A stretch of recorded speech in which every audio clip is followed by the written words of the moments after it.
So this is the all four modified belly lift. You're gonna be on all fours, your knees under your hips, wrist under your shoulders.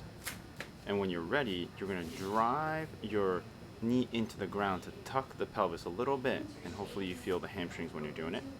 Try to keep your abs relaxed while you're doing that. Next, you're gonna start pushing into the floor so your shoulder blade starts to widen and your chest area goes over up to the floor. While maintaining that, you're gonna breathe in about 2 to 3 breaths. During the exhale, you fully exhale. When you breathe in, make sure the abs are still on as you inhale. And you're going through about 3 to 4 breaths if you can. If only one breath is the best you can do, just stick with one breath and take a break. This is how we don't want you to do it, where you flex your spine completely.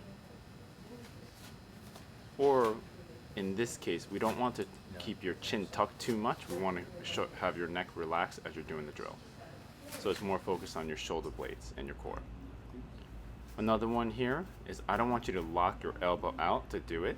So notice in this one, I'm gonna lock my elbow out to get the shoulder blade widened. This is to really increase the shoulder blade activity. So keep your elbow slightly bent as you widen the shoulder blade. Notice how my elbow didn't really extend while getting that shoulder blade widened. Try this out.